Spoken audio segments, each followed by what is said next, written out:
16 जुलाई 2012 कसड़ी घाट।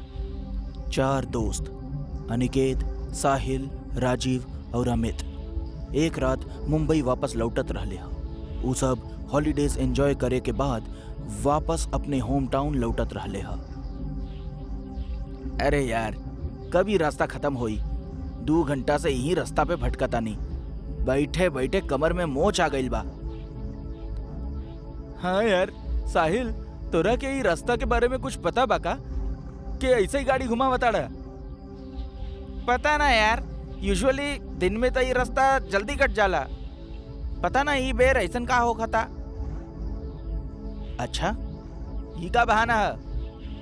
तोरा कहे के मतलब बा कि राती के ई रास्ता अपने आप लंबा हो गइल है?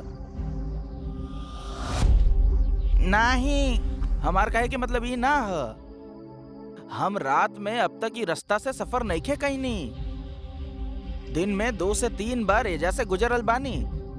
रात के एक्सपीरियंस तो हमहू नइखे।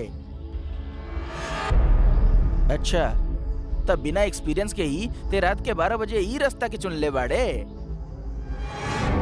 वो अभे आपस में बात करत रहले कि तबे उनका पीछे से कोनो ट्रक के तेज हॉर्न सुनाई दिहल। वो ट्रक लगातार उनका गाड़ी के ओवरटेक करे की कोशिश करत रहली हा। कैसन ड्राइवर बा? पी के गाड़ी चलावताड़े का? इतना में तो वो ट्रक इनका गाड़ी के एक तेज टक्कर दिलस और लगातार हॉर्न बजावत रहा। साहिल, साइड दे ओकरा के। लागत आई हमनी के मारे के इरादा से आइल बा। साहिल ओकरा साइड दे देवेला और वो गाड़ी सीधा आगे निकल गई। तू लोग वो गाड़ी के देखला? ऐसा लगता जैसे खंडर से निकाली होके। ऐसा लगता 200 साल पुराना ट्रक रहल। वो लोग ये इंसिडेंट से घबरा गए रहले। तकरीबन 10 मिनट बाद गाड़ी एक पुराना कब्रिस्तान से गुजरत रहल। वो हाईवे पे एगो कब्रिस्तान भी रहल है। गाड़ी जैसे ही वो कब्रिस्तान के नजदीक से गुजरल, उनका कबर के पास उहे पुराना ट्रक देखान जो थोड़ा देर पहले उनकरा जान के दुश्मन बन गई रहे। साहिल, गाड़ी रोक, वो देख। अरे, ये तो उहे ट्रक बा जो हमनी के परेशान करत रहली। तो दोस्तों, का इरादा बा? हमरा लगा था हमनी के एक बार जाके देखे के पड़ी कि असल में माजरा का बा। तू पगला गेल बड़े का? आधी रात में कब्रिस्तान में जाए के बात करत आड़े? अरे मरे के बका। अमित उनकरा के ओजा जाए से रोके की कोशिश करे लागल, लेकिन तबे उनका वो ट्रक से एगो आदमी उतरत देखान जे काला पोशाक पहिरे रहल और ओकरा सर पे एक हैट रहल। वो लगभग 7 फीट लंबा और हट्टा कट्टा रहल। ये देखकर न जाने काहे सबके उत्सुकता और बढ़ गई और अमित के अलावा सभी उ आदमी के बारे में पता लगावे खातिर उत्सुक हो गईलन। अमित के भी मजबूरन उनकरा संगे जाए के पड़ल। भला उ अकेला रह के का ही करत हो जा। टॉर्च के रोशनी में चारों जब उ ट्रक के नजदीक एक दीवार के पास पहुंचलन तो उनकर दिल बैठ गई। उ लोग जौन देखलन ओकरा के देखे के बाद उ लोग के रोंगटा खड़ा हो गई। उ लोग देखलन कि एक ट्रक ड्राइवर यानी उहे नकाब पोश आदमी उहमे कबर खोद कर लाश के निकलस और ओकरा बेरहमी से खाए जात रहल। वो जिस्म के हर एक अंग के निकाल निकाल के बड़ा गंदा तरह से खाए जात रहल। भाई, ये कौन राक्षस है? निकला जल्दी एजा से। हड़बड़ाहट में उ सभे एक साथ भगलन, लेकिन अमित इतना डरा गईल कि वो हिल भी नहीं खे पाइल।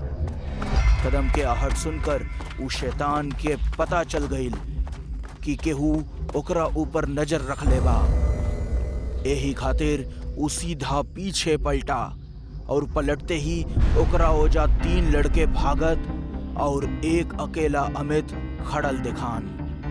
वो शैतान अमित के पास पहुंचल और वो शैतान सीधा अमित के गला पे वार कैलस और 21 वार में अमित के दर्दनाक चीख निकलल और एकरा साथ ही अमित के कहानी उहें खत्म हो गई। लेकिन एकरा बाद के नजारा एकरा से भी भयानक होए वाला रहल।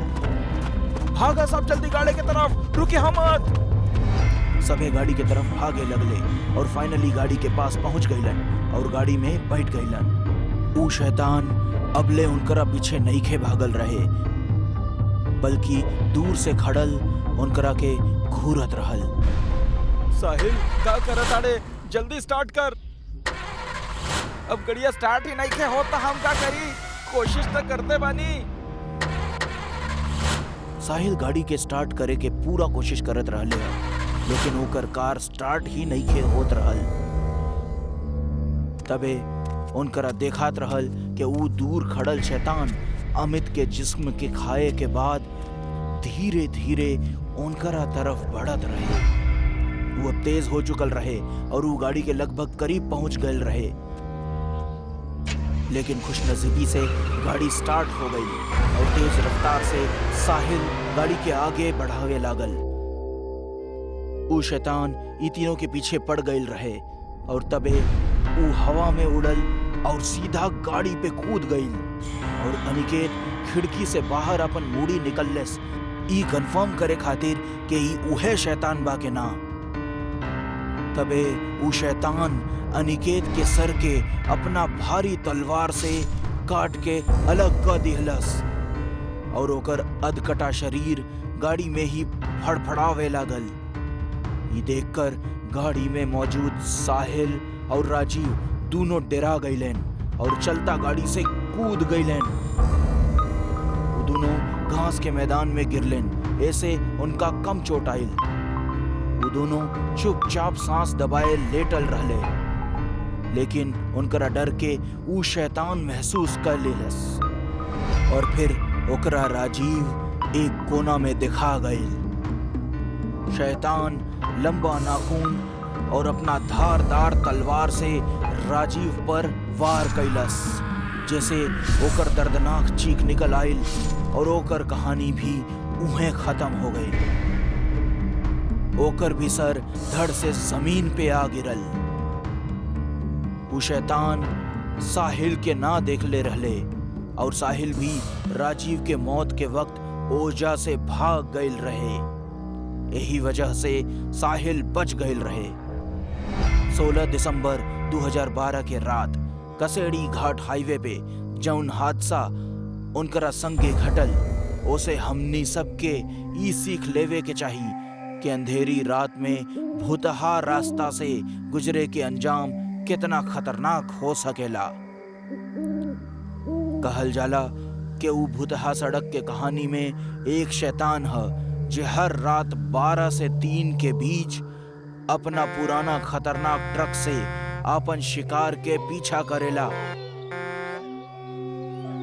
और ओकरा मार कर कब्रिस्तान में दफन कर देवेला और अगला रात ओके उहे कब्र से निकाल के ओकरा जिस्म के टुकड़ा के खावत रहले, जैसे ऊ अमर रह सके। अरे रूपा, ये रीढ़ की हड्डी के दर्द ना देखिए एक दिन हमारी जान लेके रही। जरा सा मालिश कर देना प्लीज। अच्छा ठीक बा बाबा, 2 मिनट ठहरी। रूपा जैसे ही कमलेश के कंधा के छुअलस, कमलेश तंदुरुस्ती से जैसे उछल पड़ल। अरे वाह रूपा, तू तो एकदम जादूगरनी बाड़ू। तो हर मुलायम हाथ से छुअत ही जैसे तन में को नई जान आ गई होखे। हमार दर्द पता ना कहाँ गायब हो गई। अब जायदा जा जाके अपन काम करा। अब हमके थोड़ा अच्छा महसूस हो रहा बा। चलिए मक्खन मत लगाई, हम जाता नहीं घर के काम करे खातिर, बहुते काम पड़ल बा। रूपा किचन में जाके काम में व्यस्त हो गई। तब्बे कमलेश बिस्तर से उठल और अपन जेब टटोले लागल जो ओकरा खाली मिलल। वो एक बार फिर रूपा की आवाज लगौलस। अरे माफ करिहा, तोरा एगो और तकलीफ दे रहल बानी। ऊ दरअसल हमार दवाई ना जाने कहाँ रखल बा, ऊ जरा ले आवा। आप भी ना हद करेनी, आपन दायां पॉकेट में हाथ लगाई। कमलेश जैसे ही आपन दाएं जेब दोबारा से टटोलेला, ओके उम्मे ओकर दवाई मिल जाला। एके देख के वो थोड़ा हैरान होखेला, काहे कि कुछ सेकंड पहले जब वो अपन जेब चेक कैले रहल तब तो ओकरा खाली मिलल रहल, फिर अचानक से दवाई। खैर, एके वो फिलहाल के खातिर नजरअंदाज क के दफ्तर जाए खातिर तैयार हो जाला। अच्छा सुना, अब हम निकला तानी।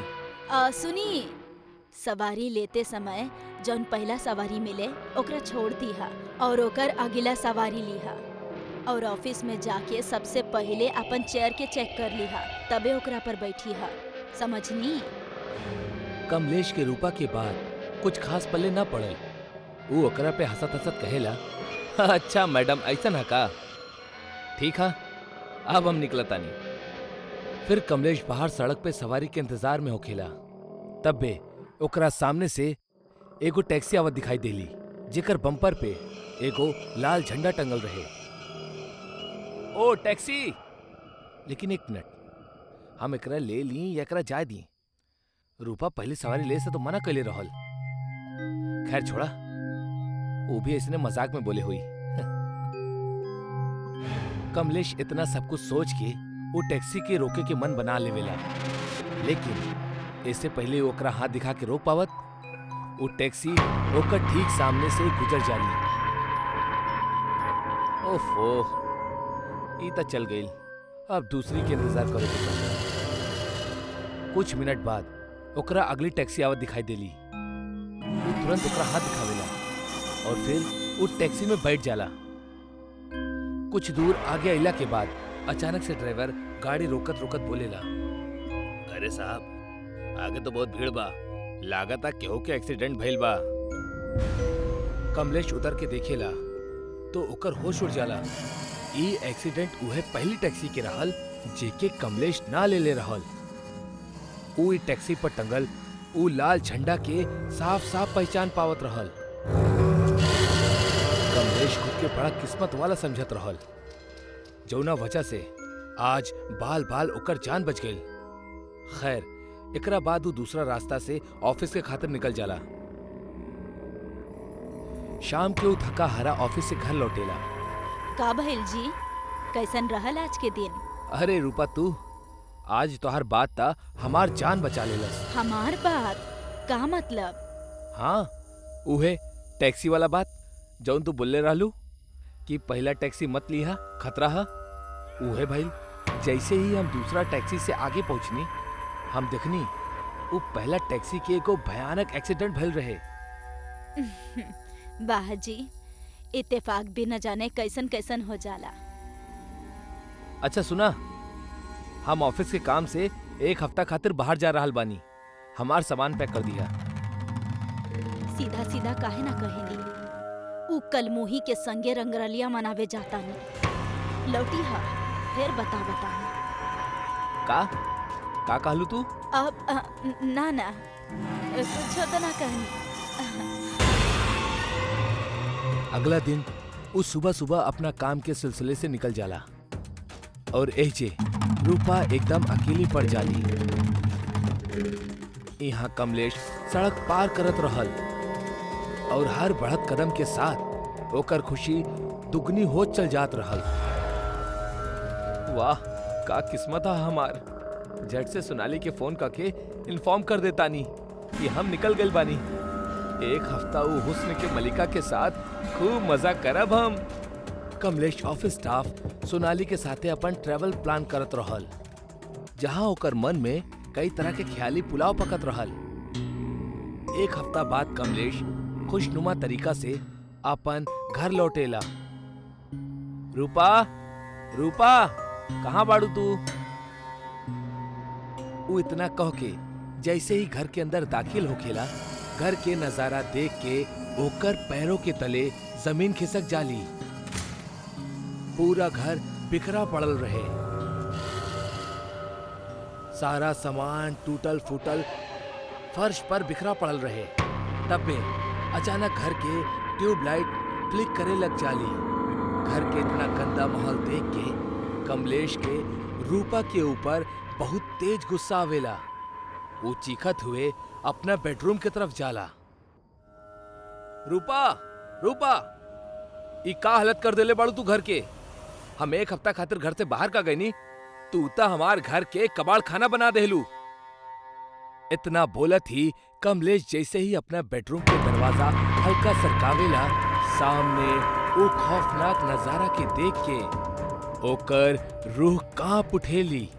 वो देखेला ओकर बेडरूम साक्षात कसाई खाना बनल बा। कमरा के छत पे झालर के बजाय लाश टंगल बा, जेके बदन से खून के एक कतरा भी बाकी ना छोड़ले बा। उहे कमलेश तबे रूपा के देखेला, जौन की एगो चुड़ैल में बदल चुकल रहल और लगातार कच्चा मांस के टुकड़ा के चबाए जात रहली। बाप रे, हमार पत्नी तो चुड़ैल बाड़ी, जल्दी से हमरा के निकले के पड़ी यहाँ से। हम एकर असली चेहरा देख ले बानी ता शायद अब ई हमऊ के मार दी। इतना सोचत सोचत कमलेश तुरंत पीछे हट जाला, लेकिन तबे रूपा घुर्रात घुर्रात बोलेली, ओहो, ता आ गइला तू वो कलमोही के संगे रात गुजार के। अब मारे खातिर तैयार हो जा। तोरा के कैसे पता कि हम सोनाली के साथ रहनी? बड़ बुजुर्ग के कहावत ना सुनला का? चुड़ैल के तेसर आंख हमेशा तोहार पीछा करेली और हर पल के खबर रखेली। कमलेश घबरा के भागे की सोचत ही रहल कि तबे पूरा घर के लाइट्स एक साथ फ्यूज हो गई। जैसे कमलेश के आंख के सामने एकदम अंधेरा छा गई। अब वो चाहकर भी भाग ना सकत रहल, काहे कि ओकरा कुछ दिखाई ही ना देत रहल। तब बे अंधेरा के भीतर से पायल के खनके की आवाज कमलेश के तरफ बढ़त रहल और तब बे एक झटका में अंधेरे से निकलल वो चुड़ैल के हाथ कमलेश के वो गुप्त अंधेरा में खींच ले जाला, जैसे ओकर एगो तेज चीख निकलेली और फिर हमेशा के खातिर ओकर आवाज बंद हो जाली। रीमा और सोम ई दू चोर रात के समय गांव-गांव घूम के चोरिया करत रहले। दोनों के एमे बहुत मजा आवत रहल। एक रात ऐसे ही चोरी करे के इरादा से रीमा और सोम एक गांव में आ पहुंचले। दोनों एक पेड़ के नीचे बैठ के गांव के देखे लगले। गांव दिखे में छोटा रहल, पर घर बहुत अच्छा और बड़ा रहल। देख रहल बड़ू रीमा, गांव के सब लोग बहुत पैसा वाला दिख रहल बड़े। ये गांव तो हमनी के एक ही रात में अमीर बना दी। लेकिन ये अमीर लोग बहुत चालाक हो खेले, इनकर घर में चोरी कैल आसान ना हुई। अरे तू ओकर चिंता मत करा, हमरा लगे एगो तरकीब बा। ई गांव के अमीर लोग बहुत डरपोक होखेले। हमनी इनकरा के नकली चुड़ैल बन के डरावल जाई और फिर लूट लिहल जाई। ई तो बहुत अच्छा आइडिया बा। अब इनका नकली चुड़ैल से क्यों ना बच। इतना कह के रीमा चुड़ैल की तरह हंसे लगल और बारिश शुरू हो गई। गांव में गुरुनाथ नाम के एगो आदमी अपना बीवी के साथ रहत रहे। वो बहुत अमीर ना रहे, पर पैसन के कोनो कमी भी ना रहे। वो रात वो दोनों घर में गप्पा लड़ावत रहले। तब बे घर के लाइट चल गई। अरे ई का, तू यही रुका, हम देख के आवत आनी। शायद बारिश की वजह से चल गई होगी। गुरुनाथ वजह से चल गई। बाहर अचानक बिजली कड़कल और नालिनी डर गई। थोड़ा ही देर में ऊपर से गुरुनाथ के जोर से चीखे के आवाज आई। वो आवाज से नालिनी और भी डर गई। गुरुनाथ का भइल आपके? नालिनी अंधेरे में दौड़ के ऊपर जा लगल। उहे वक्त ऊपर से गुरुनाथ भी दौड़ के नीचे आवत रहे। सीढ़ी के बीचों बीच दोनों टकरा गए और नीचे गिर गए। नालिनी गुरुनाथ के देखलस वो बहुत डरल रहल और ओकर सर से खून बहत रहे। ई खून कैसे निकल रहल बा? ऊपर ऊपर के बा ऊपर? चुड़ैल। चुड़ैल के नाम सुन के नालिनी भी डर गई।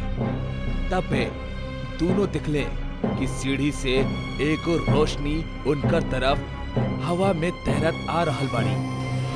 दोनों डर के मारे भागे लगले और घर के बाहर जाए के कोशिश करे लगले, पर घर के दरवाजा बाहर से बंद रहल। गुरुनाथ दरवाजा तोड़े के कोशिश कैलस, पर ओकर कुछ भी असर न भइल। इतने में पीछे से एगो भयानक आवाज आई। रुक जा। दोनों पीछे मुड़ के दिखले तब वहीजा एगो चुड़ैल हाथ में मोमबत्ती लेके खड़ल रहली। ओ मोम के रोशनी में ओकर डरावना चेहरा बहुत ज्यादा भयानक लागत रहे। भागे के जरूरत नहीं खे। अगर जैसन हम कहतानी वैसन तू लोग ना कैला तो हम तोनी दोनों के मार डालब।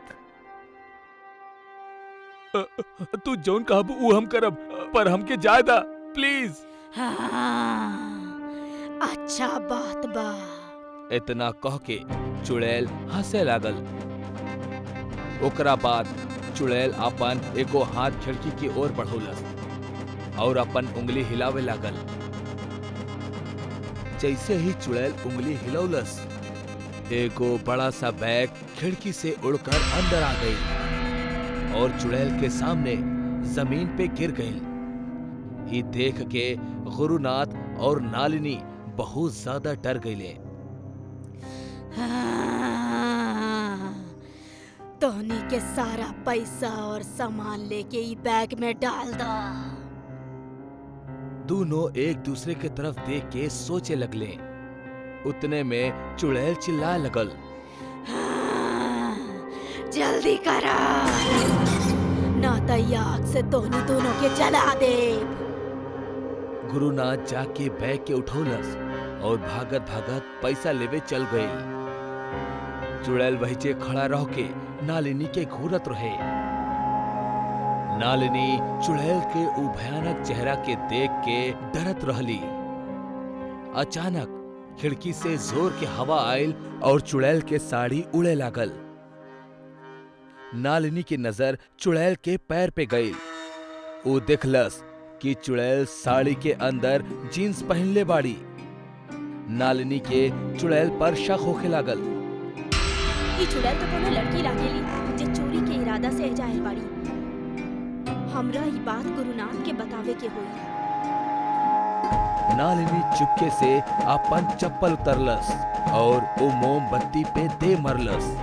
एकर वजह से मोमबत्ती बुझ गई और घर में अंधेरा हो गई। अंधेरा होखत ही नालिनी गुरुनाथ की तरफ भागे लगल। गुरुनाथ रुक जाई, ई नकली चुड़ैल बाड़ी। चुड़ैल भी ओकर पीछे भागे लगल, पर अंधेरा के वजह से ओकर सर कौनो चीज से टकरा गई और वो नीचे गिर गई। घर के लाइट फिर से आ गई। चुड़ैल के आवाज सुन के गुरुनाथ और नालिनी ओकर पास आइले। चुड़ैल जमीन पे चुपचाप पड़ल रहे और अब साड़ी के अंदर के जीन्स साफ नजर आवत रहल। अरे ई त नकली चुड़ैल ह, ता ई ऊ बैग कैसे हवा में उड़ौलस? चुड़ैल की आवाज सुन के सोम घर के दरवाजा खोल के अंदर आ गई और सीधा जाके चुड़ैल के पास बैठ गई। रीमा, तू ठीक था बाड़ू? का भइल तोरा? अच्छा, मतलब तू भी एकरा साथ बड़ा। हम अब पुलिस के बुला के तू दोनों के अंदर करवाओ तानी। जैसे ही गुरुनाथ फोन के तरफ बढ़ल, बाहर जोर से बिजली कड़कल और चुड़ैल गुरुनाथ के पैर पकड़ लेहलस। गुरुनाथ एकदम से चौंक गई। चुड़ैल के शरीर धीरे धीरे हवा में उड़े लागल। ये देख के नालिनी और गुरुनाथ के साथ साथ सोम भी डर गई, काहे कि ओकरा पता रहल कि साड़ी के अंदर त रीमा रहल। अरे ई का हो रहल है? ई त आम लड़की बाड़ी जे नकली चुड़ैल बनले रहली। रीमा। चुड़ैल हवा में खड़ा हो गई। कौनो रीमा नहीं खे यहाँ। ई पैसा के बैग हमरा के दे दाना ता हम तोहनी सबके मार डालब। गुरुनाथ डरत डरत कहलस, हम न देहब। नालिनी, ई जरूर इनकर कोनो नया चाल होकी। का कहला? चुड़ैल गुस्सा में आके गुरुनाथ के हवा में उठा देहलस और दीवार पे फेंक देहलस। चुड़ैल ऊ बैग के उठौलस और बाहर आसमान में गायब हो गई। सोम दौड़त दौड़त बाहर आई और चुड़ैल के दिशा में देखे लागल। सोम के खुद के आंख पर यकीन न होखत रहे, काहे कि ओकर दोस्त जो नकली चुड़ैल बनल रहे ऊ अब असली चुड़ैल के रूप लेके इंसानन के मारत रहे। ऊ हादसा के बाद गांव में चुड़ैल के वजह से बहुत लोगन के मौत हो गई, काहे कि लोग ओकर जींस देख के और ओकरा नकली चुड़ैल मान के ओकरा पैसा देवे से इनकार कर देत रहले।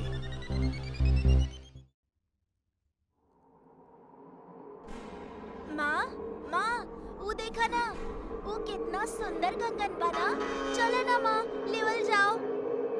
हाँ, कंगन तो बहुत सुंदर बा और कीमती भी। बाकी बेटा, ऐसे रास्ता में पड़ल कौनो भी वस्तु के हाथ ना लगावे के चाहिए। पता ना कि सामान के साथ कौन बला तोहरा साथ चल देवे। माँ प्लीज उठा ले जाना, हमरा बहुत पसंद बाई। कितना सुंदर बाना। अरे बेटा, बाजार से दोसर ले दे, एकरा रहे देता नहीं। ना माँ, हमरा ये वाला चाहिए।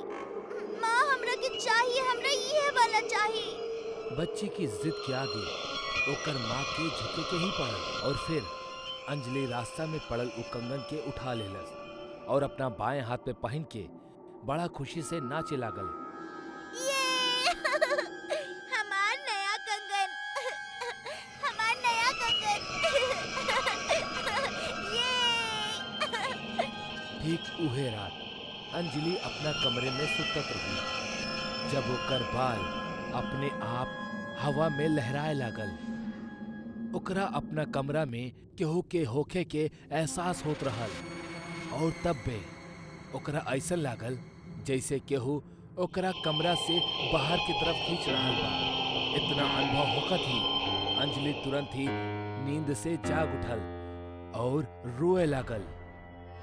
ओकरा डर लागत रहे, जौना वजह से ऊ अपना मम्मी डैडी के कमरा में जाके उनकर साथे सुत गई।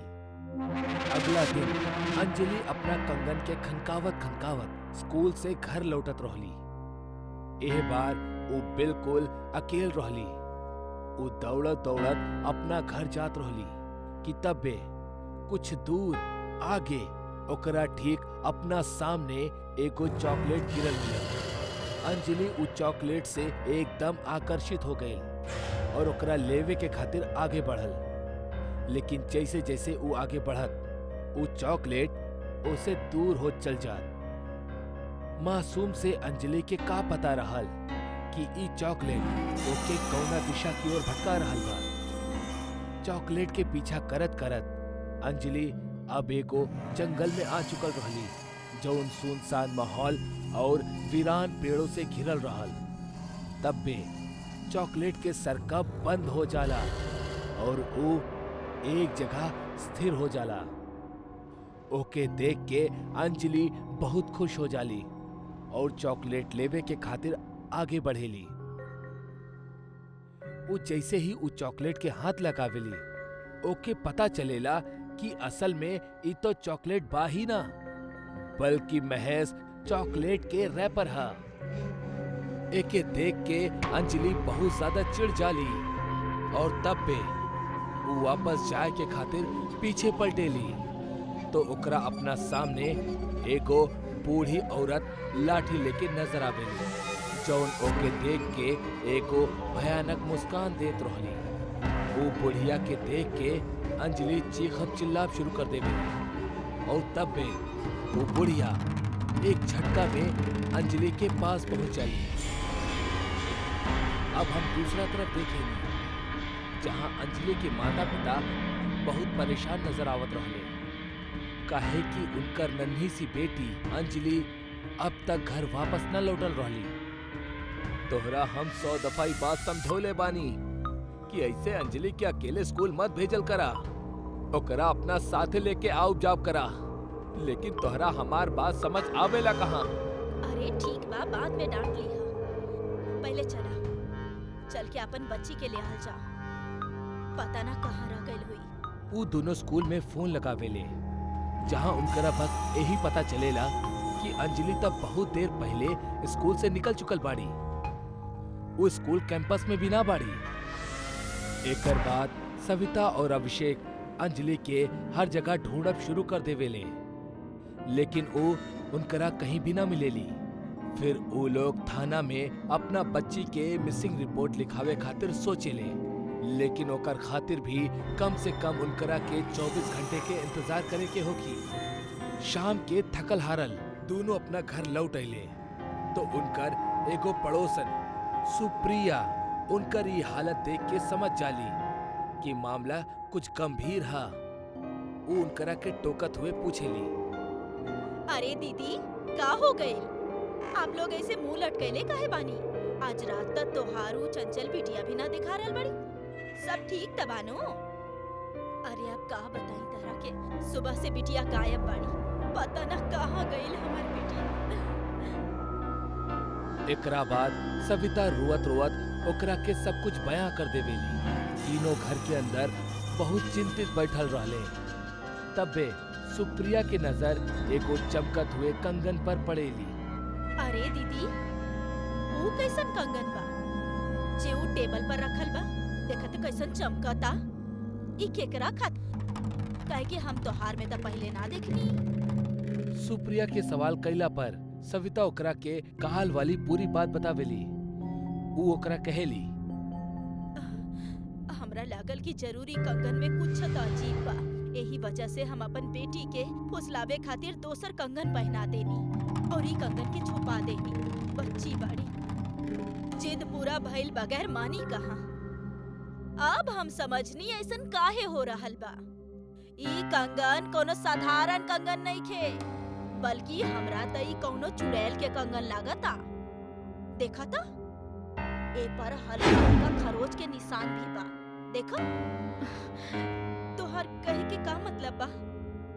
मतलब साफ बा कि ई कंगन कोनो चुड़ैल के बा जे सड़क पे तोहनी के मिलल, और काहे कि ओकरा के तोहनी ले एलू, ए वजह से उ चुड़ैल अब कौनो भी कीमत पर आपन ई कंगन चाहेली, और उहे कंगन के खातिर तोहर बेटी के अकेला पाके ओकरा अगवा कर ली। तो अब हमनी के कहा करे के चाहिए? अभी तो एके रास्ता बाचल बा, उ चुड़ैल के ओकर कंगन लौटा द। बाकी कैसे? एगो काम कइल जाओ, तोहरा वो सड़क याद बा जहाँ कंगन पड़ल मिलल रहे? हाँ, हमरा बढ़िया से याद बा, वो फाटक वाला रास्ता। हाँ तो देर कौना बात के, तुरंत वहाँ चलल जाओ। अगर कंगन वहाँ मिलल रहे त ई तय बा कि उ चुड़ैल के वास उहे इलाका के आसपास होई। बाकी एकरा से हमार बच्ची हमरा वापस कैसे मिली? अरे जैसे हमनी ओकरा के कंगन लौटा देब ना, वैसे बच्ची भी वापस कर देब। देखा, हम ई बेतुकी भूत प्रेत के बात ना मानीला, लेकिन अगर ऐसन कुछ कह के हमके हमार बेटी सही सलामत मिल सकेली तो हमके जल्द से जल्द जाए के चाहिए। ओकर बाद तीनों उस सड़क पे जाले और फिर वो कंगन के ले जाके रख देवेले, और वही जे खून के कुछ कतरा भी गिरा देवेले, जैसे आकर्षित होके वो चुड़ैल वहां तक पहुंच जाओ और बिना कोनो शर्त के वो बच्ची के लौटा दे। एकर बाद करीब 2 घंटा तक वो तीनों एगो दीवार के पीछे से लगातार वो चमचमात कंगन पर नजर रखत रहले, और आखिरकार उनकरा के वहाँ एगो बूढ़ी औरत आवत दिखाई देवेली। वो एगो चुड़ैल रहली जौन कंगन के करीब आवेली। और जैसे ही वो कंगन के पहने ली, वो अचानक से कौनो महफिल के अप्सरा बन जाली, बहुत खूबसूरत और जवान। अपन कंगन लेके वो चुड़ैल विलुप्त हो जाली और एकर अगला ही पल अंजलि भागत भागत ऊ तरफ आवेली और अपना मम्मी डैडी से लिपट के रोवे लगेली। यही से बूढ़ा बुजुर्ग अक्सर कहेले कि वो अनजान इंसान और अनजान सामान से हमेशा सचेत रहे के चाहिए, वरना कई बार एकर अंजाम हमार सोच से भी परे साबित हो सकेला। दीपक अपना जिंदगी में बहुत खुश रहल। वो अपना गांव के पुश्तैनी मकान में अकेला ही रहत रहल और खेती बाड़ी संभालत रहल। जिंदगी ओकर मुताबिक ही कटत रहल, लेकिन तब भी ओकरा एगो गहरा सदमा लागल, ई जान के कि ओकर जिंदगी में अब कुछ चंद दिन ही बचल बा। ओके एगो बीमारी है जौन की 3rd स्टेज पे बा और अब मुश्किल से ओकर जिंदगी की 1 ही महीना बचल बा। एक शाम दीपक अपना खेत से घर लौटत रहल, तब बे ओकरा कोनो लड़की के रोवे के आवाज सुनाई देलस। वो लड़की घूंघट में रहल, जौन वजह से ओकर चेहरा ना दिखाई पड़त रहे। अरे के बाड़ू तू और इतना रात में इस सुनसान जमीन पर का कर रहल बाड़ू? वो अनजान लड़की रोवत हुए, हमार नाम मंजू बा। अरे मालिक, अब का बताई, रास्ता भटक गइल बानी अपन गांव के। कुछ समझ नहीं के आ रहल कि का करी। केहू पहचान वाला चाहे दरिया दिल इंसान भी नसीब ना हो रहा। तो का आज तो पूरा रात ये बंजर जमीन पर ऐसने रोवत रहबू? तब और का करी मालिक, ई अभागिन के किस्मत में ही है लिखल बा। दीपक मन ही मन में सोचत रहल, बात तो ये एगो अबला नारी, हमके एकर मदद करे के चाहिए। अच्छा सुना, आज रात के खातिर तू हमार घरे चला। आज की रात वहीं रुक जाइया और कल सुबह सुबह ही चल जाइया। हाँ ठीक बा मालिक, जैसन आप कहीं। दीपक मंजू के आज के रात के खातिर जगह दे देवेला। अगला सवेरे दीपक एगो गहरा लेकिन थकावट वाला रात के पूरा करत करत बिस्तर से उठेला। वो जैसे ही आगे बढ़ेला, ओकरा मंजू आईना के सामने बाल झाड़त दिखेली। ओकरा देख के कुछ समय के खातिर त दीपक मदहोश सा हो जाला। दीपक मन ही मन बड़बड़ात रहल, ई तो कोनो अप्सरा से कम नहीं खे। पिछला रात घूंघट के कारण ऊ लड़की के चेहरा ना देख पौलस, लेकिन अब जब ऊ ओकर खूबसूरत चेहरा देखलस तो ओकरा ऊपर फिदा हो गई। मालिक, अब हमार निकले के वक्त हो गइल बा। अरे इतना जल्दी? चला बढ़िया सा चाय हो जाओ। दीपक चाय बनाकर लावेला। दीपक के पूरा मन रहल कि ओकर दिल में मंजू के खातिर का चल रहल बा, ई ओकरा के बता दे, लेकिन अबही ओकरा में इतना हिम्मत कहाँ। खैर दोनों साथ में चाय पिए लगले और दीपक भी जात जात ओकरा के कहेला, मंजू अब हमनी अच्छा दोस्त बन चुकल बानी, त अब तू आवत रहिया हमरा से मिले खातिर। जी बिल्कुल, अभी हम चलत आनी। ओकर 2 दिन बाद अचानक से दीपक बहुत बीमार पड़े लागल। ओकरा केहू के सहारे की जरूरत रहे। ओकर केहू भी आपन ना रहे और ना ही ओकर कोनो परिवार रहे, लेकिन तब्बे ओकरा के मंजू याद आ जावेली। जैसे ही ओकर दिमाग में मंजू के नाम आवेला, वैसे ही दरवाजा पे एगो घंटी बजेला। दीपक धीमे और थका आवाज में, दरवाजा खुलल ही बा, अंदर आ सकेला। दरवाजा के बाहर मंजू खड़ल बिया। उस समय रात के 10 बजत रहे।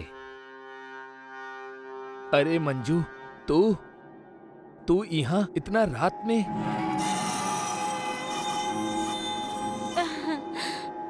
आप हमरा के याद कैनी और हम हाजिर। चली ये सब छोड़ी, हम आपके ऐसे ही ठीक कर दे। ना मंजू, अब तक डॉक्टर भी जान बचावे से इनकार कर दे ले बा। अब बस कुछ हफ्ता में हम मर जाइब। अरे ना, शुभ शुभ बोली। हम कहनी ना, सिर्फ हमरा के 2 दिन के समय दी, हम आपके पूरा तरह से स्वस्थ कर दे। ओ रात मंजू दीपक के गरम पट्टी से सिकलस और दीपक के भी ना जाने कब आंख लग गई, ओके पता ही ना चलल। अगला सुबह भइल तब मंजू पहले से ही उठ के जागल रहे और दीपक के खातिर चाय बनाकर ले आयल। ओ पूरा दिन मंजू दीपक के जी जान से देखभाल करत रहल और कुछ हर्बल दवाइयां भी देलस। आज के रात दोनों एक ही पलंग पे आराम करत रहले। दीपक खुद पे काबू न कर पौलस और जाके मंजू से लिपट गई। मंजू के भी जैसे दीपक के बाहों में एक बहुत ही हसीन सा सुकून मिलत रहल। दोनों ओ रात खूब इंटीमेट भइले, बिल्कुल पति पत्नी की तरह। खैर वो बात अलग है कि वो दोनों शादीशुदा ना रहले। मंजू भी दीपक के प्यार में पागल रहली, वो भी खुद के रोक ना सकल। अगला सुबह जब दीपक के नींद खुलल तो ओकरा के बहुत अच्छा महसूस होखत रहल। ओकरा कोनो भी तरह के बुखार, थकावट या बीमारी के संकेत बिल्कुल नजर ना आवत रहे। वो मंजू के आवाज लगावे लागल, लेकिन मंजू ओकरा के पूरा घर में कहीं भी नजर ना आइलस। वो सोचलस उ शर्मा के चल गई होखी, दोबारा जरूर आई। लेकिन वो अपना वादा पूरा कैलस, जौन वो कहले रही कि वो दीपक के बस 2 दिन में मौत के मुंह से बचा ली। वो अपना डॉक्टर से भी मिललस और ई बेर ओकर हेल्थ रिपोर्ट भी बहुत अच्छा रहे। वो बिल्कुल सेफ रहल। दीपक का वो लड़की के पता ढूंढे लगल, लेकिन वो लड़की यानी मंजू ओकरा के कहीं भी ना मिलल।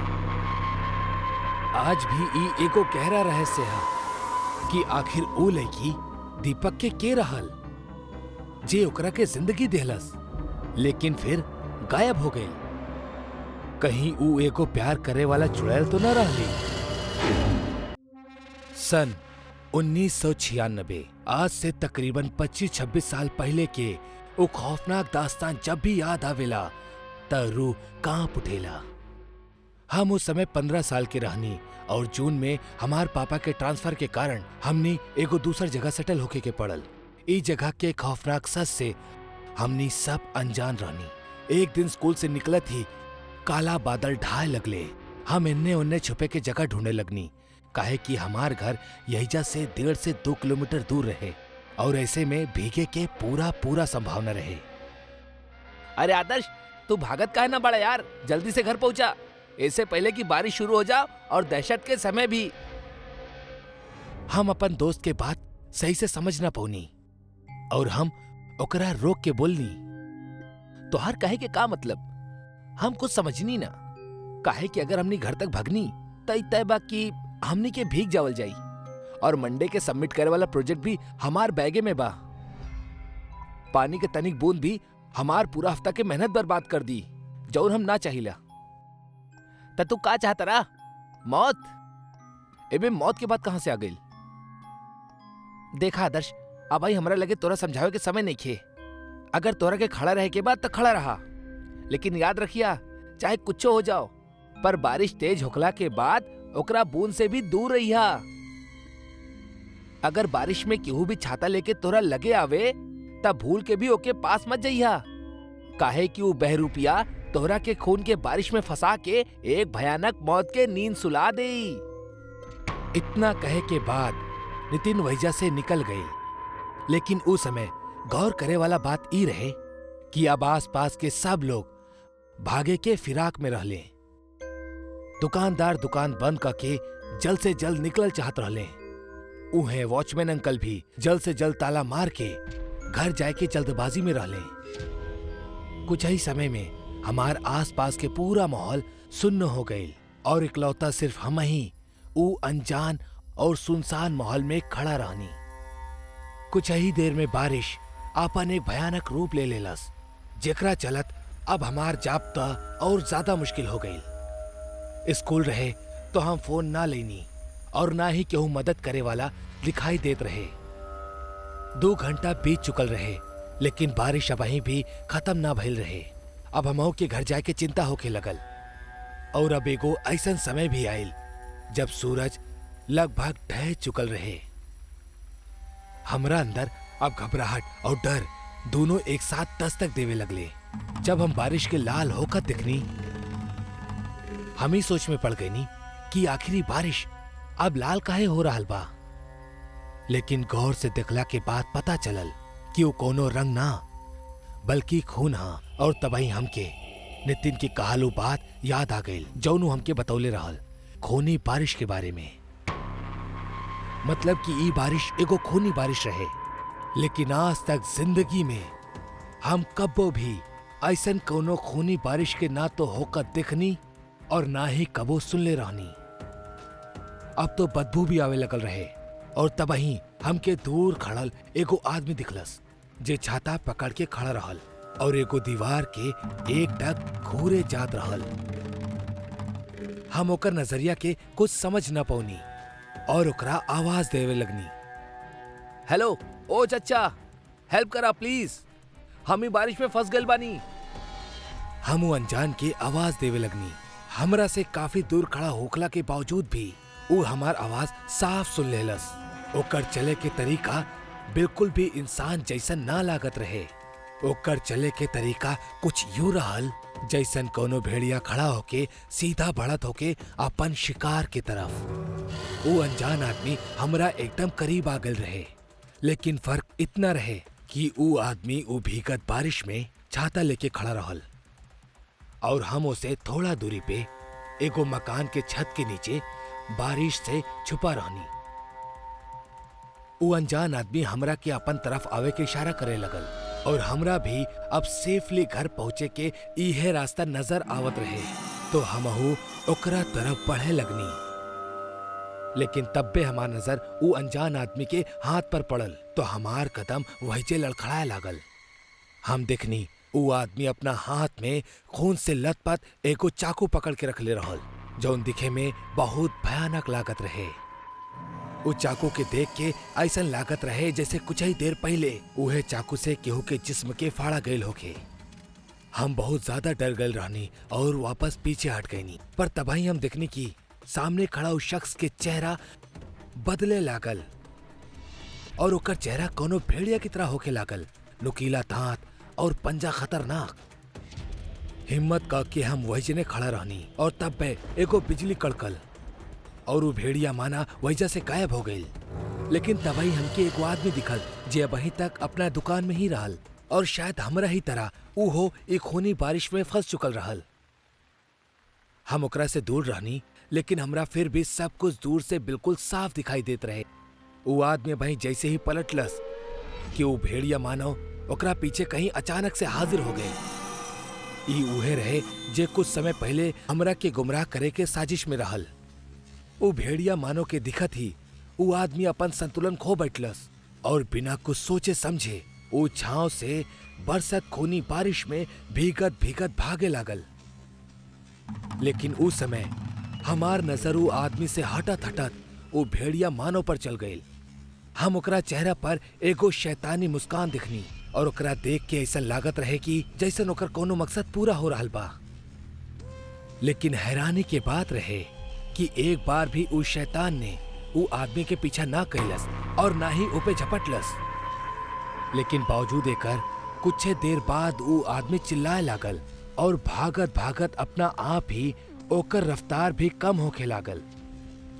वो अपने आप सूखे लागल और कुछ ही पल में ओके शरीर के अतड़िया बाहर आवे लागल और रास्ता में ही गिर के ऊ बेहोश हो गई। जहां कुछ समय पहले ऊ 70 किलो की लागत रहे, सच बताएं तो अब ओकर वजन 10 किलो से भी ज्यादा ना रहे। तब बे दूर से ऊ भेड़िया मानो भागत होके वहीजा पहुंच गए और वो आदमी के घसीट के ऊ जंगल में ले गए। हमें को और चीज दिखनी कि वो आदमी के जब वो खूनी बारिश में खींचत होके वो भेड़िया मानो जंगल में ले जात रहल, तो ओकरा साथे कुछ और भी लोग रहले जो एकदम सूखा और बहुत ज्यादा डरावना दिखत रहे। वो लोग हमरा से दूर जात रहले, लेकिन लगातार हमही के घूरत रहले। समय खराब रहे लेकिन नसीब अच्छा। तो खूनी बारिश एक समय बाद थम गई और अब कहीं जाके हमार सांस में भी सांस आयल, काहे कि अब हमार हिम्मत भी जवाब दे देले रहे। हम घर पहुंचनी त रात के 8 बजत रहल। डांट तो बहुत पड़लस, लेकिन सच कहीं त आज के घटल घटना वो वक्त बतावल सही ना लागत रहे। अगला दिन हम अपना दोस्त नितिन के घर गईनी अपना साथ घटल घटना के बतावे। नितिन, नितिन, बाहर आवा, हमके कुछ बात करे के बा। हमार आवाज देला के कुछ देर बाद नितिन के घर से एगो बूढ़ी औरत निकलस। के बड़ा बेटा, केकरा से मिले के बा? हम जवाब देनी, नितिन। ई सुनला के बाद वो बूढ़ी औरत की आंख में आंसू आ गए। नितिन, चला जा। नितिन अब तोरा से कबो ना मिली, जा। क्या? लेकिन काहे? काहे कि कलू मनहूस बारिश हमार पोता के जिंदगी छीन लेलस। निकल गइल हमार पोता के शरीर मनहूस बारिश।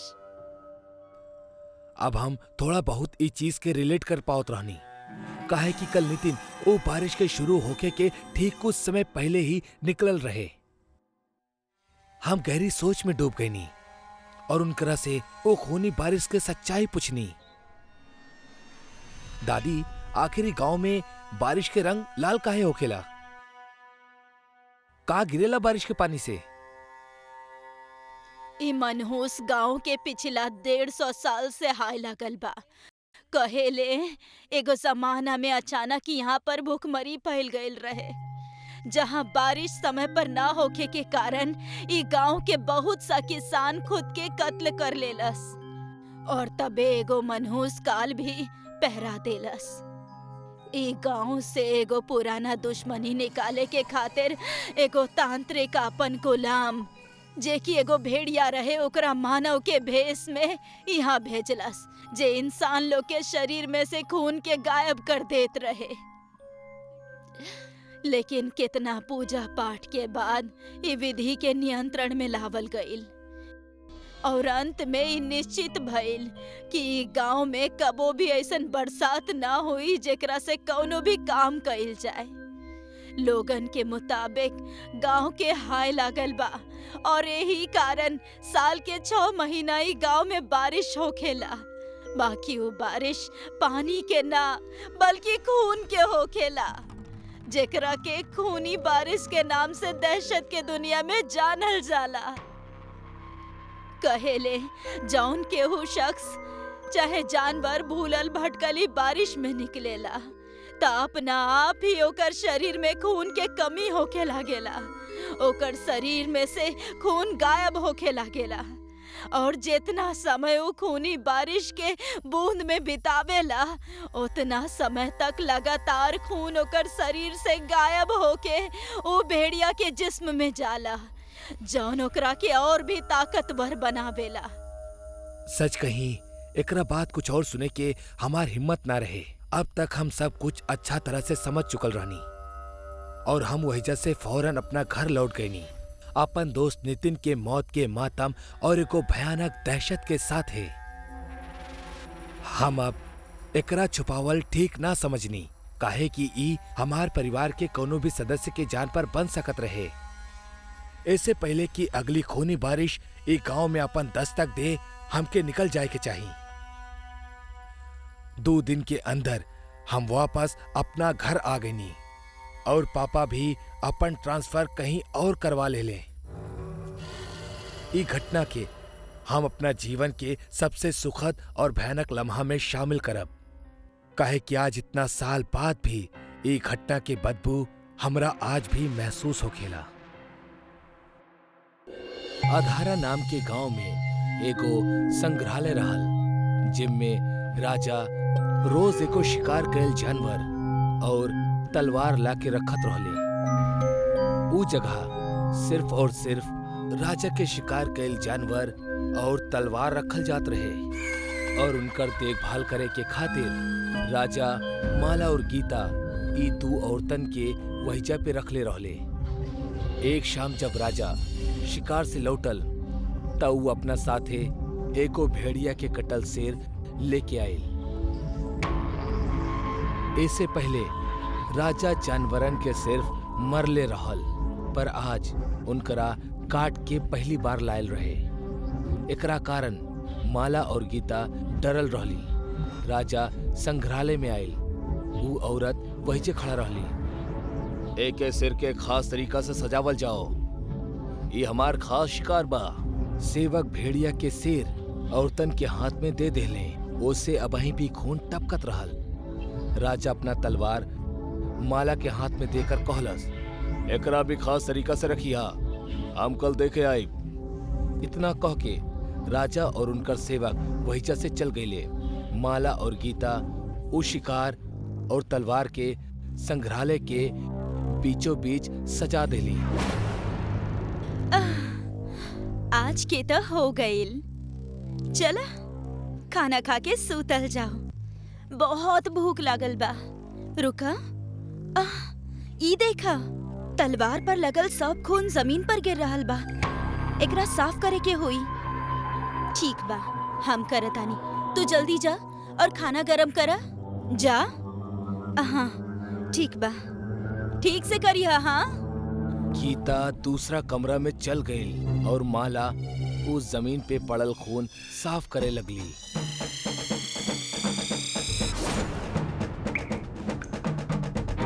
ओकर गर्दन तलवार पे गिरे की वजह से कट गई और ओकर शरीर दो हिस्सों में बिखर गई। तलवार पे माला और भेड़िया के खून एक होके नीचे माला के गर्दन पे गिरे लागल। माला अब भी दर्द से तड़पत रहली, पर कुछ देर बाद तड़पत तड़पत वो मर गई। माला के शरीर निश्चल हो गई, पर तलवार के ऊ खून अब भी ओकर गर्दन पे गिरत रहल। थोड़ी देर बाद वो कटे हुए भेड़िया के आंख चमके लागल और ओके कारण वो भयानक और जिंदा दिखाई देवे लागल। अचानक से माला के सिर उड़त उड़त आयल और गर्दन से जाके चिपक गई। तलवार से गिरत खून के बूंद हवा में ही रुक गई और माला के शरीर धीरे धीरे हिले लागल। ओमे वापस जान आवे लागल। जैसे ही माला अपन आंख खोलस, खून के ऊ बूंद फिर से तलवार के तरफ खिंचल चलाइल।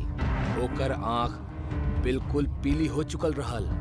गर्दन पे कटल निशान भी वैसे ही रहल और उसे भेड़िया और माला के खून एक साथ बहत रहल। माला के शरीर पे भेड़िया के तरह बाल आवे लागल और ओकर वजह से ऊ एगो बदसूरत चुड़ैल की तरह दिखे लागल।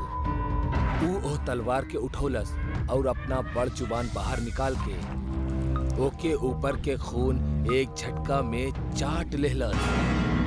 तलवार के वजह से ओकर जुबान दो हिस्सा में कट गई, पर मुंह से जरा भी खून ना बहल। वो चुड़ैल भेड़िया की तरह चिल्लाए लागल।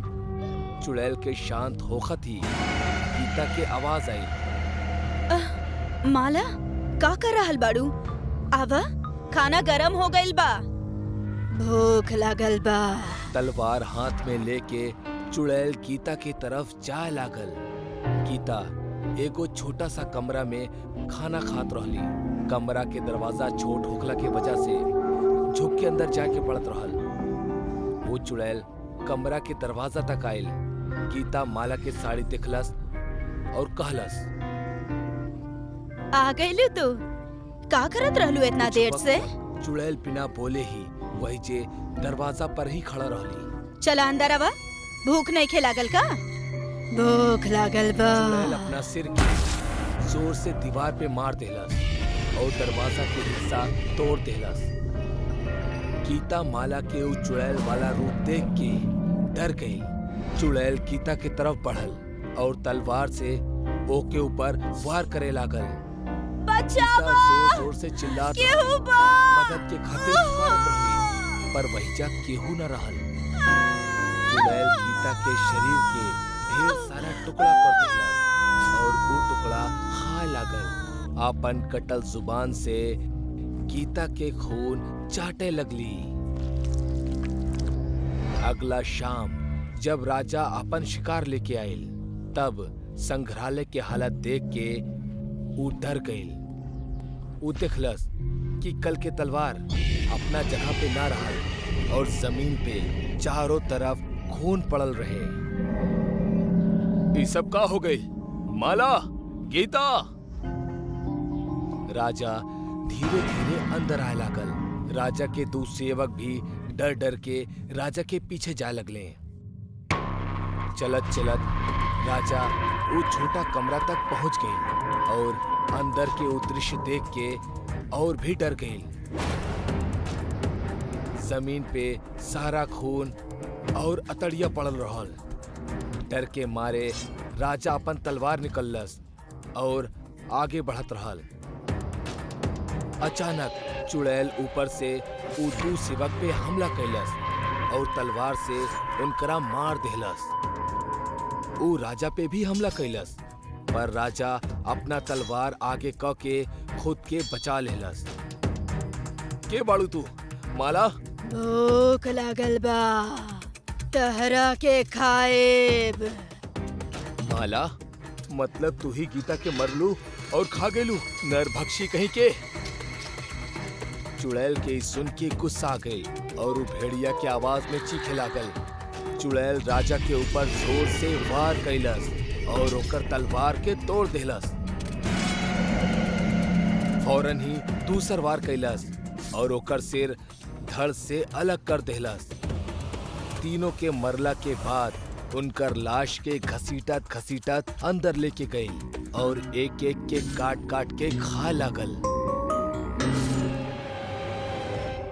भूख लागल बा।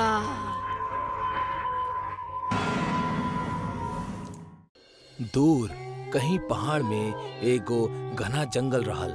वो जंगल के पेड़ इतना घना रहल कि सूरज की रोशनी जमीन पे कब्बो न गिरत रहे और दिन के समय में भी वो जंगल के अंदर अंधेरा ही होकत रहल। वो जंगल में एगो बहुत बड़ा और पुराना बरगद के पेड़ रहल, जेकरा अंदर एगो डायन रहत रहली। लोग ओकरा जंगली डायन के नाम से जानत रहले। ओकर डर जंगल के चारों तरफ फैलल रहे। वो डायन इतना खतरनाक रहली कि जंगली जानवर भी ओकर आहट से दूर भागत रहले। जंगल के बाहर एगो झोपड़ी रहल, जहवा नमन अपना बीमार माँ के साथ रहत रहल। एक दिन ओकर माँ के हालत बहुत खराब हो गई। माँ, तोहार हालत बहुत खराब हो गई बा। हमरा जंगल में जाके वो जड़ी बूटी लावे के ही पड़ी। ना, तू ओ जंगल में कबो ना जाइबा। ओ जंगली डायन के वजह से हम तोहर पिता के खो चुकल बानी। अब तोहरा ना खोए चाहे नी बेटा। और अगर हम ना गईनी तो हम तोहरा के खो देहब। हमरा के कुछ ना होई माँ, हम ज्यादा अंदर ना जाइब। ना, तोहरा हमार किरिया। तू ओ जंगल के तरफ देखबा भी ना। अब जा, रात के जलावे खातिर कुछ लकड़ी लेके आवा। नमन हताश होके बाहर आ गई और कुल्हाड़ी उठा के लकड़ी लावे निकल पड़ल। वो घर से थोड़ा दूर आइल और एगो जगह लकड़ी काटे लागल। इतना में नमन के आपन माँ के खांसे के आवाज सुनाई देहलस। वो गुस्सा से कुल्हाड़ी फेंक देहलस और कहलस, हर बार माँ कसम दे के रोक लेवेली, लेकिन ई बार ना, आज त हम दवाई लेके ही आई। नमन कुल्हाड़ी के उठौलस और दौड़ के घर के तरफ आइल। घर के अंदर झांक के देखलस तब माँ आंख बंद करके लेटल रहली। वो धीरे से एगो मशाल उठौलस और जंगल की तरफ भागे लागल। नमन जंगल के सीमा पर पहुंच गईल। दोपहर के समय रहल और जंगल के बाहर कड़ी धूप रहल, पर जंगल के अंदर इतना घना अंधेरा रहल कि माना रात होखे। नमन जंगल में जाए से पहले मशाल जलौलस और कुल्हाड़ी और मशाल लेके धीरे धीरे अंदर जाए लागल। नमन जैसे जैसे अंदर जात रहल, सूरज की रोशनी कम होकर जात रहे। थोड़ी देर बाद रोशनी के दिखब बंद हो गई और नमन मशाल के सहारे आगे बढ़े लागल। वो जंगल बिल्कुल शांत रहल कि मानो जंगली डायन से डर के चुप बैठल होके। थोड़ा दूर अइला पे नमन के इंसान और जानवर के कंकाल दिखाई देवे लागल। वो डर गईल, पर फिर भी हिम्मत क के आगे बढ़त रहल। चलत चलत वो बरगद के पेड़ के पास पहुंच गईल।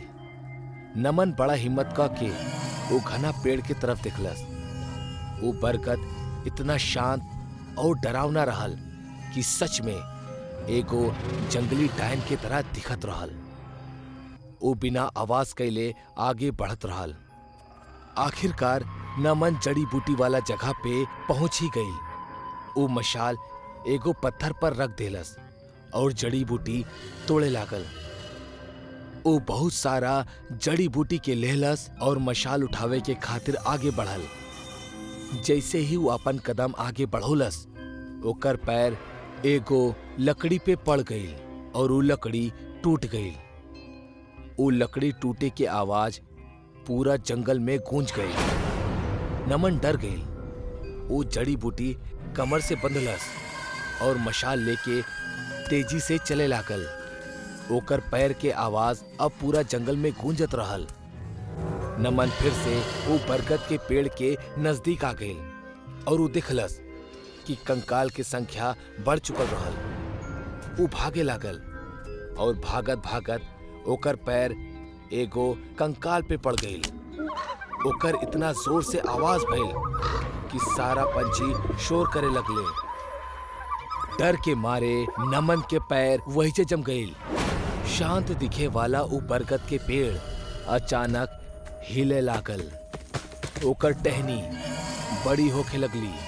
वो सब देख के नमन भैया से भागे लागल, पर एगो टहनी ओकरा के रोक लेहलस और उठा के ओकरा अपना पंजे में जकड़ लेहलस। अब वो बरगद के चीर के एगो जंगली डायन बाहर निकले लागल। ओह पेड़ जितना लंबा और दिखे में बेहद भयानक रही। नमन उस सब देख के बहुत ज्यादा डर गई और मदद के खातिर चिल्लाए लागल, बचावा बचावा बचावा हमरा के।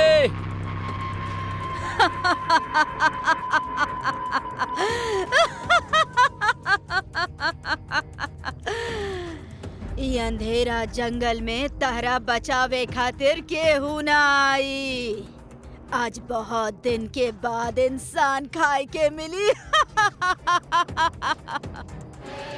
वाह, बहुत अच्छा बात बा।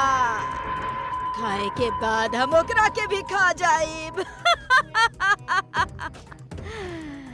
मरे खातिर तैयार हो जा। डायन नीचे पड़ल एगो कंकाल के हवा में उठौलस और ओकर हड्डी अलग कर देलस।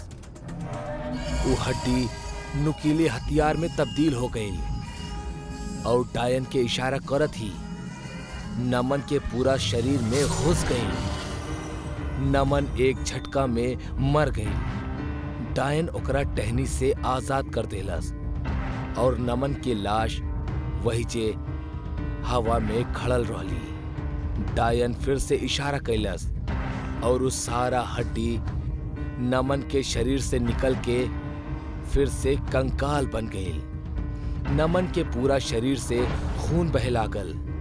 डायन फिर से जोर जोर से हंसे लागल। इतने में एगो टहनी आइल और नमन के पेट में घुस गईल। उ टहनी नमन के डायन के करीब लेके गईल। डायन ओकरा के खाए के खातिर अपन मुंह खुल्लस और टहनी नमन के मुंह के अंदर फेंक देहलस। डायन नमन के चबाए लागल और ओकर हड्डी के टूटे के आवाज आवे लागल। बाद में नमन के सारा हड्डी बाहर थूक देलस।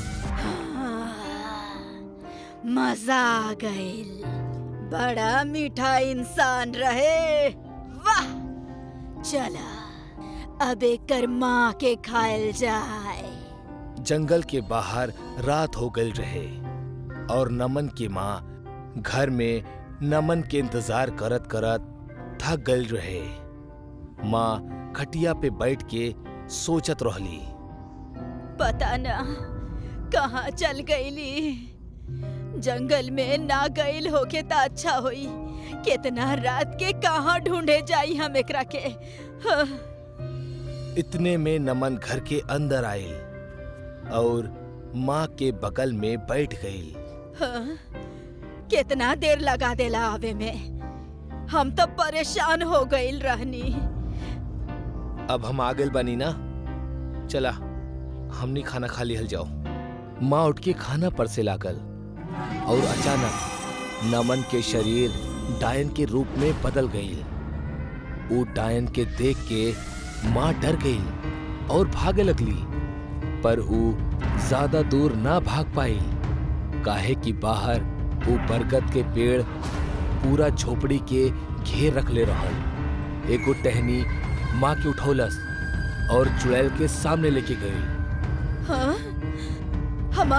हमार नमन कहाँ बा? का कैलू तो ओकरा साथे? कहाँ बा हमार नमन? अभी पता चल जाई। डायन अपन मुंह खुल्लस और टहनी माँ के डायन के मुंह में फेंक देलस। डायन माँ के निकल गई और सारा हड्डी वापस बाहर थूक देलस। डायन पेड़ में चल गई और वो पेड़ जमीन में धंस के गायब हो गए। पहाड़ के पीछे से सूरज उगे लागल। जैसे ही सूरज की रोशनी माँ के हड्डी पे गिरल, हड्डी जले लागल। आधा रात, शांत पहर, गुप्त सन्नाटा और चांद के हल्का बिलखत रोशनी के बीच रामविलास खेत के सारा काम खत्म करके घरे लौटत रहल। रास्ता एगो कच्चा सड़क से होत की जंगल के किनारे से जात रहल। गांव वाले अक्सर देर शाम गांव के अंदर और गांव के बाहर आवे जाए खातिर बहुत डरात रहले। ओकर सबसे बड़ कारण ऊ जंगल रहे। उहे जंगल जौना में न जाने कितना खुदकुशी करे वाला लोगन के आत्मा भटकत रहे। अब भला कितना सच और कितना झूठ जानी आज के कहानी में। आज पूर्णिमा के रात रहे। रामविलास जब ओजा से निकलल तब रात के करीब 11:15 बजत रहे। थकल हारल पूरा दिन काम करे के बाद अब ओकरा बड़ा जल्दी घर पहुंचे के रहे और वो अपन साइकिल उठवलस और निकल पड़ल अपना गांव के ओर। पूरा रास्ता रात के सन्नाटा में सिर्फ रामविलास के ही साइकिल के आवाज गूंजत रहे। दूर दूर तक इंसान तका केहू जानवर तक नजर नइखे आवत रहले। रामविलास कुछ बेर में पहुंच गईल उहे जंगल में जौना में न जाने कितना गांव के लोग खुदकुशी किए रहले। ऐसे में रउआ सोच सकतानी का माहौल होई ऊ जगह के। कितना लंबा रास्ता बा, हमार त जाने निकल गए लावत आवत। अब बस जल्दी से ही जंगल पार हो जाओ, फिर आराम से घरे पहुंच के सुकून की नींद सोइब। वैसे भी काल सवेरे जल्दी उठकर दोबारा फसल के बिक्री करे के बा। इहे कहत कि रामविलास जंगल के भीतर पहुंच गईल। साइकिल के गति तेज बढ़ावत की रामविलास टॉर्च के सहारे पेड़न के क्रॉस करे लागल के तबे साइकिल के चक्का एकदम से जाम हो गई और रामविलास सीधा मुंह के बल नीचे गिर गई। अरे मोरी मैया, ई का हो गई? इस साइकिल के भी अभी खराब होए के रहे। रामविलास अब ओजा से पैदल जाए लागल। खैर एकरा अलावा ओकरा पासे कोनो दूसर चारा भी न रहल। तबे बढ़ते कदम के साथ कुकुरन के रोवे के तेज आवाज ओकरा सुनाई दे लागल। पूरे जंगल के माहौल एकदम डरावना लागे लागल। तबे अचानक रामविलास की नजर एगो पेड़ के ऊपर पड़ल त ओकर रूह कांप उठल। ऊ देखलस कि एगो आदमी गर्दन में फंसरी लगा के डाल से झूलत रहल। ऊ एकरा से ज्यादा कुछ बोल पावत या सोच पावत ओकरा पहले ऊ लटकल लाश गायब हो गई। रामविलास बहुत ज्यादा परेशान हो गई। वो जंगल के लगभग आधा रास्ता तक पहुंच गए रहे। हम सुन ले बानी गांव के किसान और जिंदगी से परेशान लोग यही जंगल में आके आत्महत्या कर ले और फिर हमेशा ओकनी के आत्मा वही जंगल में भटकत रहेला और सूरज ढले के बाद जंगल से गुजरे वाला लोगन के मार देले। तबे ओकरा के एक औरत के रोवे के आवाज सुनाई देवे लागल।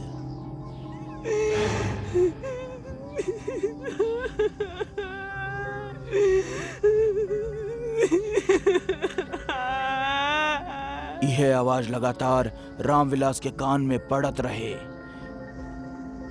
ई बिल्कुल वही आवाज रहल जब केहू आत्महत्या कर लेला और तब ओकरा परिवार के लोग ओकरा लाश देख के बिलक बिलक के रोवेले। तबे रामविलास के ठीक पीछे से एक डरावना लफ्ज में एक आवाज गूंजे लागल।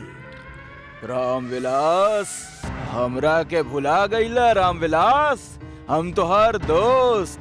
याद बाना उ रात का भइल रहे? ई आवाज सुन के रामविलास के पसीना छूटे लागल। वो भगवान के नाम लेके चले लागल। तबे ओकरा के ऐसन लागल जैसे कि वो ओकरा कंधा पे हाथ रखलेस। ओकर डर और दहशत में बदल गई। रामविलास हल्का मुड़ल तो ओकरा ऐसन लागल जैसे ओकरा पीठ पीछे केहू 6 फुट के आदमी खड़ा होकर ओकरा कंधा के दबावत रहे। ओकरा दर्द होए लागल और किसी तरह ओ हाथ के वो अपना कंधा से हटवलस। रामविलास अपना फोन में समय देखलस त रात के 1 बजे में 5 मिनट के समय बचा रहल। दहशत के सबसे तगड़ा पहर इहे होला और अब तक वो बिल्कुल कोनो नदी के बीच धार में फंस चुकल रहे। तबे ओकरा लागल जैसे ठीक ओकरा पीछे पीछे केहू चल रहल बा। पीछे से ओकरा के फिर एक आवाज सुनाई देलस। वो दिन फसल में आग लगा के हम देख लेनी रामविलास। कहाँ भागा ताड़ा? रुक जा रामविलास, रुक जा। पीछे से आवे वाली ये आवाज बार बार रामविलास के डर के बढ़ावत रहल। लेकिन अभी तक कहानी के बस शुरुआत रही। वो आगे बढ़त रहे। तबे ओकरा के खुद से कुछ दूर आगे एगो आदमी खड़ल देखान जेकरा गला में फांसी के फंदा रहल और आंख के नीचे बड़ बड़ काला घेरा रहे। वो आदमी के देखते रुक गइल। बिरजू, तू तो पिछले साल खुदकुशी कर लेहल रहले ना? तू अभी जिंदा बाड़े तू अभी? रामविलास अब इतना बोलते रहे कि तबे सामने खड़ल शख्स गोली की रफ्तार में न जाने कैसे बहती हवा में एकदम से गायब हो गई। ओकर बड़ बड़ अखियां और एक भयानक मुस्कान रामविलास के अब भी डरवावत रहली है। काऊ बिरजू रहल? नहीं, शायद हम कोनो सपना देखनी है। थकान के कारण पगला गईल बानी। मरल मनई कभो थोड़ी लौट के आवेला। इतना कह के रामविलास आगे बढ़ल। 4 कदम आगे चलले ही रहे कि एक खतरनाक आवाज में केहू पीछे से बोललेस। मरल मनई भी लौटेले जब उनका के बदला लेवे के रहे।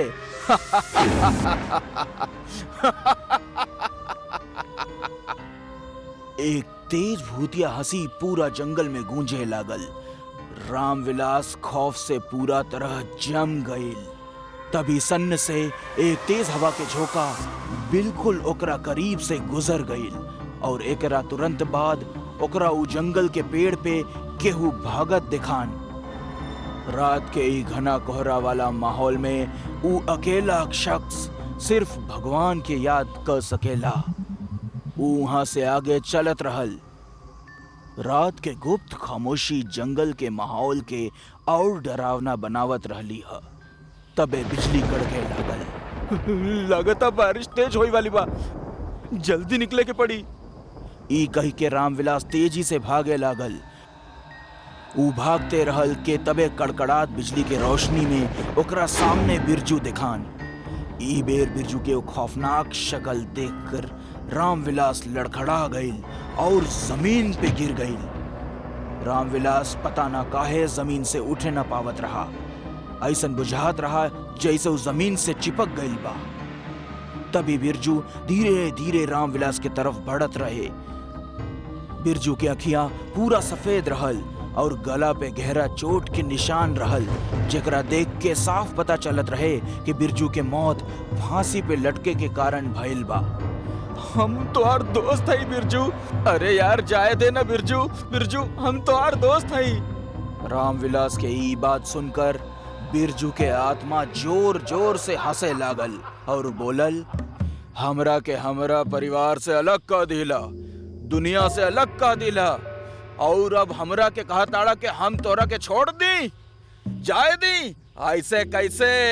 इतना कहते ही बिरजू के प्रेत रामविलास के हवा में उछाल के सीधा पीपल के पेड़ से उल्टा टांग दिलस और बोललेस, देख रामविलास, ई पेड़ के देख, तोरा कारण ही उ रात हम यही पेड़ से फांसी लगा के तड़प तड़प के अपन जान ले लेनी। जरा याद कर उ रात, यही पूर्णिमा के रात, जलन और लालच के चलते ते हमरे साथे कितना बड़ धोखा कैले रहे, याद कर। रामविलास कुछ याद करे लागल। तबे ओकरा के ठीक 1 साल पहले पूर्णिमा वाले रात के घटल घटना के जिक्र याद आयल। आज से ठीक 1 साल पहले कटनी के माहौल खेतन में जोर शोर से चलत रहा। सुख के खेत गांव से दूर रहत रहे, त ऐसे में कुछ 2-4 लोग राती के जाग के खेत के रखवाली करत रहे। रामविलास सब पे नजर रखे रहल। कुछ लोग के दारू पिला के रामविलास सोचलस कि बिरजू जौन ओकर सबसे बड़ा दुश्मन ह, ओकरा के खत्म कह दिहल जाओ। रामविलास और बिरजू में सांप नेवला वाला दुश्मनी रहे। जलन और लालच के प्रतिशोध में जल के रामविलासवा धोखा से बिरजू के फसल और हरे भरे खेत के जला के राख कर दिलस। अगला सुबह गांव वालन के लागल शायद खेत जले से सब तबाह हो गई, लेकिन ई कुल त सोचल समझल साजिश रहे जेकरा रामविलास अंजाम दिहल रहे। बिरजू के सारा मेहनत और ओकरा परिवार के पेट भरे के एकमात्र साधन ओकरा से छीन लिहलस। अगला दिन बिरजू ओही जंगल के पेड़ से लटक कर आपन जान ले लिहलस और तड़प तड़प के ई दुनिया के अलविदा कहलस। जब ओकरा लाश के गांव लावल ग तो ओकरा परिवार में मातम के माहौल रहे। पता ना काहे पर उ वक्त रामविलास के भी अपने सच से घोटन होए लागल और उ बिरजू के मरल शरीर के कान में ई कह दिलस कि उहे बिरजू के खेत के जला के राख कह दिलस। उ अपन बोझ हल्का करे चाहत रहे।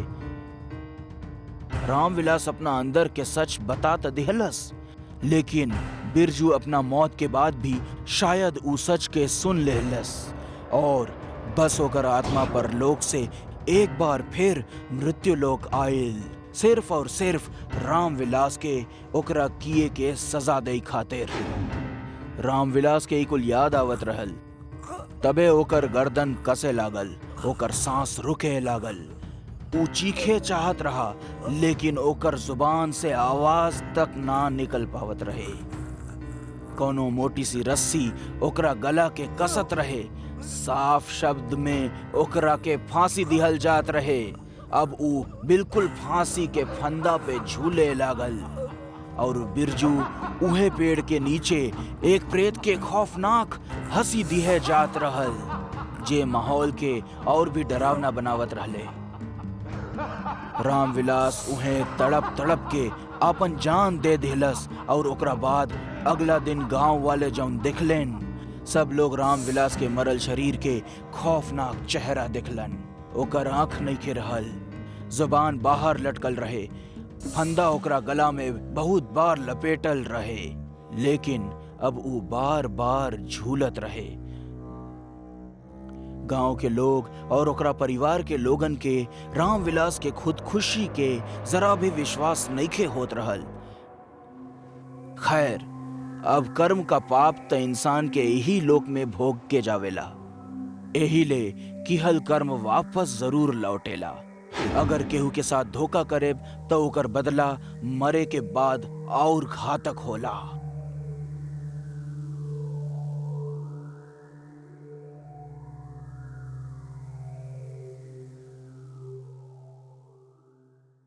रमन एगो 25 साल के लइका जौन मुंबई में गांव से पढ़े खातिर आयल रहल, अब एगो अच्छी नौकरी करेला और अपना माई बाबूजी के हर महीना गांव पैसा भेजेला। एगो रात रमन अपना जॉब से निकल के बाइक से घर जात रहल कि बीच में एगो बिल्ली आ गइल रास्ता पे। रमन बिल्ली के देख के चौंक गइल और ओकर बाइक ओकरा से संभल ना पाई और बाइक स्किड हो गई। रमन के बाइक के थोड़ा सा खरोच आइल, पर वो देखलस कि ओकर हाथ के घड़ी भी टूट गइल बा।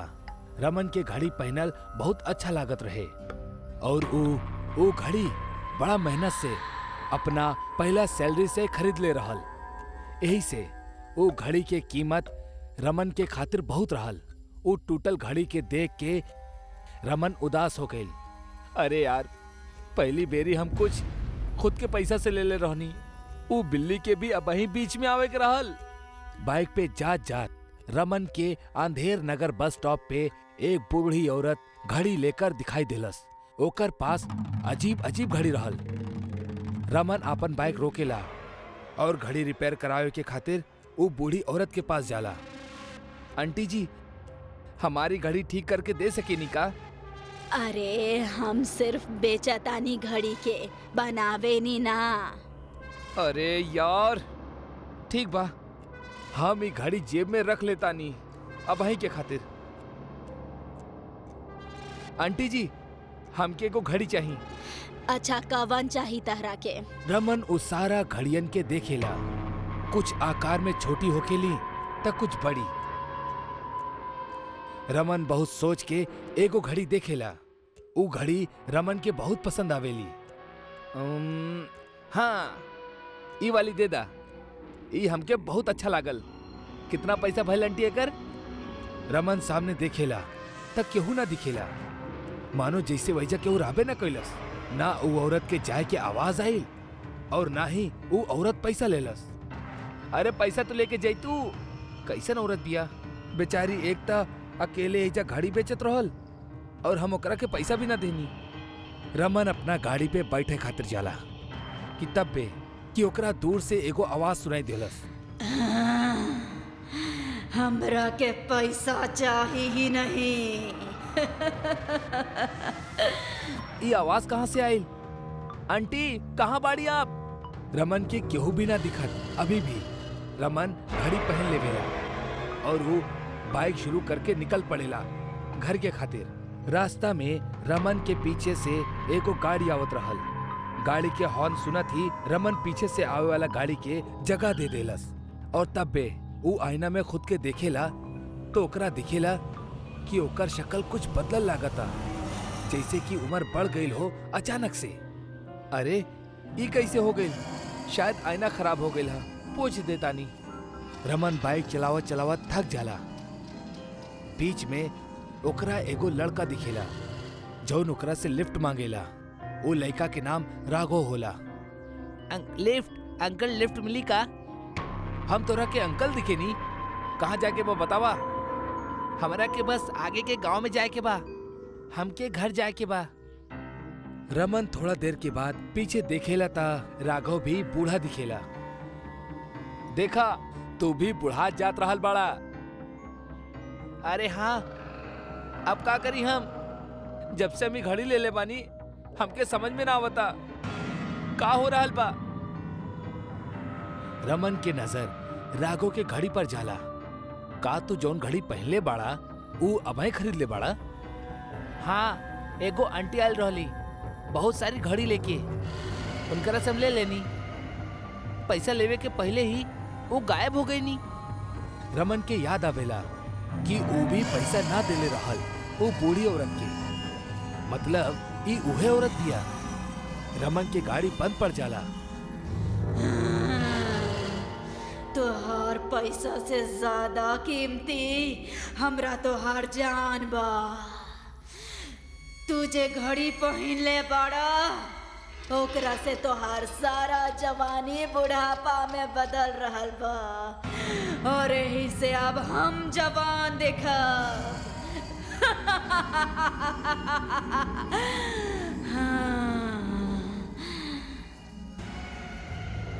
वो बूढ़ी औरत रमन राघव के सामने आवेली। चुड़ैल अपना घूंघट उठावेली और जोर जोर से हंसे लागेली। तू भूत बाड़ू, हमके लगते रहल कुछ अजीब हो रहल बा। हम अपन घड़ी अबही के अबही हाथ से निकाल के तोड़ देतानी। फिर ई देखा, रमन घड़ी निकाले लागेला पर घड़ी निकलबे न करल। रमन दांत से घड़ी निकाले के कोशिश करेला पर ओकर दांत कमजोर हो जाला उम्र की वजह से। राघव भी दांत से घड़ी निकाले के कोशिश करेला पर राघव के दांत टूट जाला। ए भगवान, ई का हो गईल? अबही तक तो हमार आधी उम्र भी ना भइल रहे और अबही ने हमार दांत गिरा देला। राघव रोवे लागेला। वो चुड़ैल वो दोनों के जान खुद में डाले लागेली। दोनों चिल्लाए लगले। तब बे वहाँ एगो तांत्रिक आ जाला और वो अपना झोली से कुछ राख उड़ा कर वो चुड़ैल पर फेंकेला। ए चुड़ैल, ऐसन अनजान लोगन के पकड़ के उनकर जान ले तोरा के बहुत बड़ा पापी बनावेला। घोर पापी बाड़ू तू। ये तू का कर रहल बड़ा तांत्रिक? तोहरा के ही महंगा पड़ी। तांत्रिक वो चुड़ैल के अपना पाउडर से बनायल गोलाकार घेरा में कैद कर देवेला। चुड़ैल चीखे लागेली। वो रमन राघव के जान लेला से पहले ही तांत्रिक ओकरा के कैद कर देवेला। शुक्रिया बाबा जी। ए शुक्रिया शुक्रिया। ए चुड़ैल कोनो साधारण चुड़ैल नहीं खे। मतलब ई ए गांव के सबसे महान घड़ी बनावे वाला के बीबी रहल, जौन 100 साल पहले यहीजा रहत रहली। रानी अपना पति आर्यन के साथ खुशी खुशी रहत रहली, पर एक दिन ओकर पति के एगो ऐसन कल्पना सुझलस कि ऊ घड़ी बनावे के खातिर अपन पूरी जिंदगी कुर्बान कर देलस। आर्यन एगो ऐसन घड़ी बनावल चाहत रहल जौन बूढ़ा लोगन के जवान कर दे और जवान के बूढ़ा। एक रोज आर्यन अपना घर के बाहर एगो आदमी के देखत रहल। वो आदमी खुदकुशी करे जात रहल।